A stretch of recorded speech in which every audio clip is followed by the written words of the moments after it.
I'm Andrew Bronski, and in this video for OTF Connects, I'm going to be going over the basic functionality and uses for ways to share a Google Doc and collaborate through them. Okay, so we've been through the basics of Google Docs and how to use it already, but the really powerful thing about Google Docs and what really separates it from any other word processor is the great ways you can share and collaborate with it. So the very basics here. Up in the top right hand corner, you're going to see a blue button that says Share. Now, if I click on it, I'll get a pop-up boxes here, and this is kind of their quick ways to it. So I get a variety of options here. The first thing I can do is I can start typing in someone's email address to share it with them. If you're a Google Apps for Education board, as you start typing in a teacher's name or a student's name, someone else with a GAF account within your board, you should actually start seeing their full email popping up. So if I start typing my own name here, if I put in Andrew and underscore, I can see various options for Andrews within my board and how they're popping up here, and for myself as well. Okay, so you have that option there, and it'll also pull up people you've shared in the past. It will bring those names up very quickly as well. And the next thing you can look at here, and there's really three main ways to share a Google Doc or any kind of document in the GAF environment. You can see the default here to share with an individual person is that they can edit it.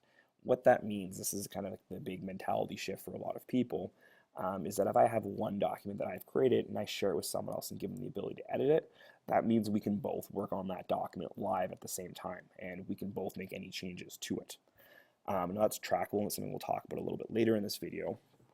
But if that's a scary headspace for you, I can promise you're actually never going to lose any of your work, and you can always revert back to an earlier time if you're worried about someone deleting something or wondering who did it. You can have a great number of people added to a document as they can edit, and so multiple people can work on the same document at the same time. I've shared documents with an entire class where all 30 students are able to jump on and edit it. There's various reasons to do that and things we can talk about later, but there's some, you can kind of really, it's limitless for what you want to look at from ideas standpoint. So if I click the little drop down here, so I can see the three options here. I've got can edit, can comment, and can view. Can edit, just like I said, anyone can come and edit the document, make changes to it, add content to it. Second, can comment. We looked at commenting in a previous video. If I share it this way, someone who can comment on my document, if that's their only permissions, then they can come in, they can see the actual document itself, but they're not allowed to make any changes to it. They can't add or delete content to it, but they can leave comments off the side of the document for me. So this is a nice way if I want to give feedback to a student, or if you're looking to have students do peer editing or something along those lines, or work together without changing the actual doc. You can have another student share, look at another student's work, come in, leave some comments off to the side, some suggestions for how the student might improve their work without changing the document itself. Someone who has can edit privileges by default gets can comment privileges as well. And lastly here we can see can view. Can view is sharing with someone specifically. They can't edit the document, they cannot comment on it, but they can come and look through the document and see it there for you. Okay, so I'm just going to click done there. Another option within sharing, if I click on share again, you can see it's right now it's private only to me. I've got a couple other options here. So I can see get shareable link. This is kind of a really quick click button. So I click get shareable link. Okay, I can see this box up here. It says anyone at Waterloo Region ... with the link can view. This is the default. I can see the link to this document is highlighted, and I can just copy it here, and I can go off and paste this somewhere else. This is a quick way to share it with someone else. Because I'm working within a Google Apps for Education board with my board, the WRDSB, the default setting for this is anyone within the board. Okay, I can change those permissions. I got the drop down arrow here, and so I can see off, only specific people can access this, so the only people I specifically add to the document.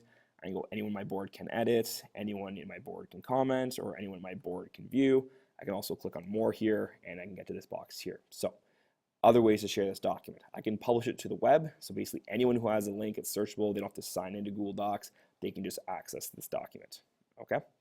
And then, again, make it not searchable, just people with the link have access. Again, no sign required.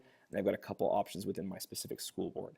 If you're working in just a personal Google account, you will not see these options here, but within a Google Apps for Education or Google Apps for Business account, you will get these options for your specific business. Again, the default within my board is that people can lift the link and see the board if I choose to select it that way, or I can turn it off here again. Again, I can play with that can view, can comment, or can edit to these group of things here. So I'm going to click cancel here again, and I come back to this box here in the get shareable link. The other thing I can do is click on the advanced button down here in the bottom right. If I click on advanced, Okay, right now I can see the default for this. So as it's set right now is I'm the owner of this document. If you're the first person to create it, you are the owner, okay? And then because I click that get shareable link, I can now see that anyone in my school board can view the link, okay? If I want to change that, I can click on change here, and I could just switch that to off. So click save, and then right now it's private, only I have access to it. I can come back down here and invite specific people, or again, if I want to go back and change that again, I can click change here and select how I want this document to be shareable. So the default within Google Docs is that it's only yours, only you can see it, no one else has access to it, no one else can change that, but you have a variety of options here to go and play with that and open up in other spaces. I think this is a really amazing way to look at this. If your first time with Google Docs, it might be a little confusing, or it might be a little strange to think about the idea of having multiple people edit your document working in that way, but it's great to be in a collaborative space. I share them with colleagues all the time, so work back and forth on lesson plans and various resources you want to share with our students. It's great in that kind of collaborative space. You can have entire folders shared back and forth through Google Drive with various teachers or various students. It's great to kind of work through that space together. Me personally, I really love it for giving my students feedback. So I spend a lot of time on formative feedback with my students. I find that commenting feature off to the side, or playing up here with editing and making suggestion edits. So I can click on suggesting here and make other changes into their doc and things I suggest people should do with their document without changing the doc itself. It's a really great tool to work in this collaborative space. Now, while that might seem super daunting and a little crazy to some people to do that, I told you earlier that you don't need to stress it too much because it's all saved for you. And in the previous one we talked about, as soon as anyone makes a change to a Google Doc, it's saved here for you automatically.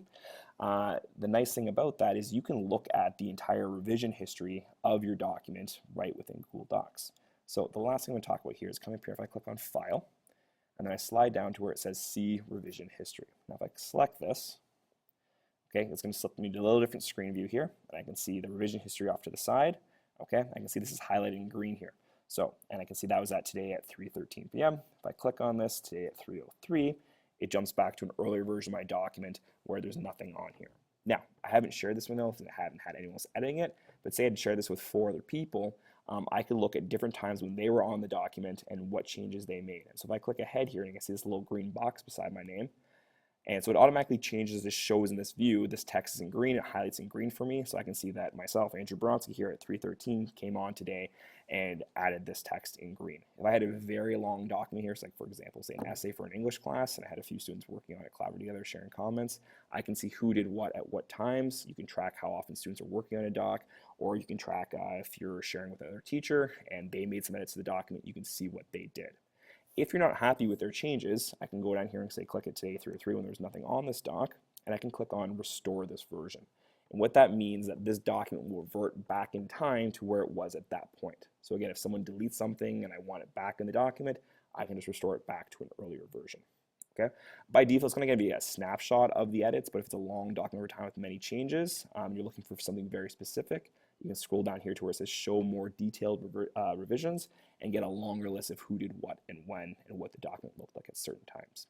So if that idea of sharing with someone and you're worried about them making changes that you may not like to your document, it's not something you need to stress as much, because you can always just come in, look at the revision history, and all the work and anything that's been in the doc is saved at a point in time in a snapshot. It's always there for you in your Google Doc. You can come back to that at any point in time.